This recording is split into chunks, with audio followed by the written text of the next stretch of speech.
High everyone, welcome to my channel Salma cooking and tips. আশা করছি আপনারা সকলে ভালো আছেন, আমিও ভালো আছি। আজকে আপনাদের সাথে শেয়ার করব পেঁপে দিয়ে মুসুর ডাল বাগার। তো এই মুসুর ডাল বাগারটা কীভাবে বানালাম সেটা আপনাদের সাথে শেয়ার করব, চলুন তাহলে।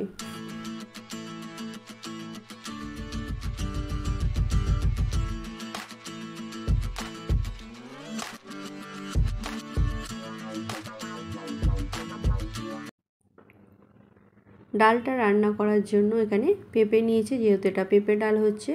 পেঁপেটাকে এইভাবে পিস করে নিয়েছি বা কেটে নিয়েছি, আর সাথে মুসুর ডালটাকে 10 মিনিটের মতন ভিজিয়ে রেখেছিলাম। ভিজিয়ে ডালটাকেও ধুয়ে নিয়েছি আর পেঁপেটাকেও ধুয়ে নিয়েছি। তো প্রথমে প্রেসার কুকারে মুসুর ডালটা দিয়ে দিচ্ছি, তারপর পেঁপেটা দিয়ে দিচ্ছি। আর রান্নাটা প্রেসার কুকারে করব। প্রথমে মুসুর ডালটাকে আর পেঁপেটাকে ভালো করে সেদ্ধ করে নেব।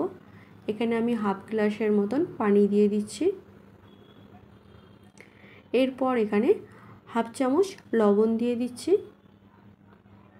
হাফ চামচ হলুদের গুঁড়ো দিয়ে দিচ্ছি। দিয়ে ডালটাকে প্রথমে সেদ্ধ করে নেব।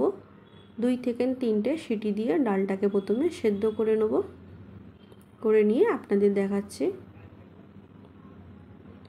তো এখানে দেখতেই পাচ্ছেন ডালটা আমার সেদ্ধ হয়ে গেছে।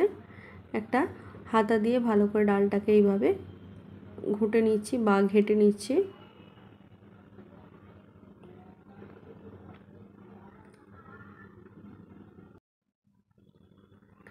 এখানে ডালটাকে প্রথমে ভালো করে ফুটিয়ে নেব। এরপর ওভেনেতে একটা প্যান বসিয়ে দিয়েছি বা কড়া বসিয়েছি, দিয়ে তার মধ্যে 1 চামচ সর্ষের তেল দিয়ে দিয়েছিলাম। তারপর একটা বড় সাইজের পেঁয়াজকে কেটে দিয়ে দিয়েছি, আর সাথে একটা শুকনো লঙ্কা দিয়ে দিয়েছি। দিয়ে প্রথমে পেঁয়াজ আর লঙ্কাটাকে একটু হালকা করে ভেজে নেব বা ফ্রাই করে নেব।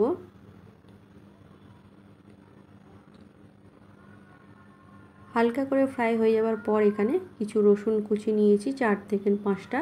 সেই রসুনের কুচি এখানে দিয়ে দিচ্ছি। দিয়ে ভালো করে লাল লাল করে ভেজে নেব, বেশ ব্রাউন কালারের মতন করে নিয়ে ভেজে নেব।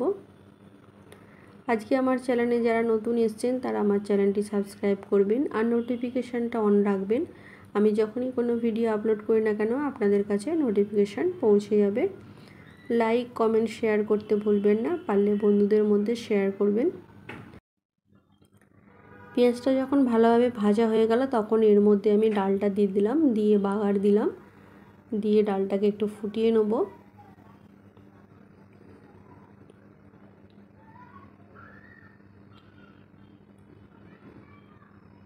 ভালোভাবে যখন ফুটে আসবে তখন এতে স্বাদ অনুযায়ী লবণ দিয়ে দেবো।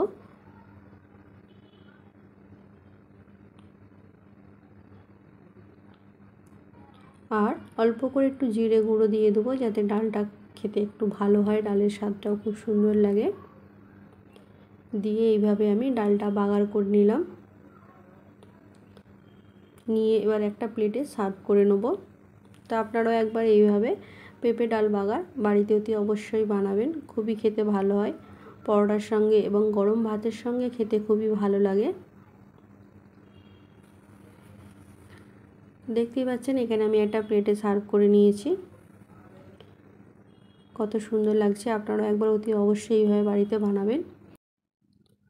আজ এই পর্যন্তই। আবার আপনাদের কাছে নতুন একটা ভিডিও নিয়ে আসবো। সেটা রেসিপির ভিডিও হতে পারে, ব্লগ ভিডিও হতে পারে, টিপস ভিডিও হতে পারে। ভিডিওটি ভালো লেগে থাকলে লাইক কমেন্ট শেয়ার করতে একদম ভুলবেন না, পারলে বন্ধুদের মধ্যে শেয়ার করবেন। ভালো থাকবেন, সুস্থ থাকবেন, নিজেও সুস্থ থাকবেন, সবাইকে সুস্থ রাখার চেষ্টা করবেন। Thanks for watching my video. Take care.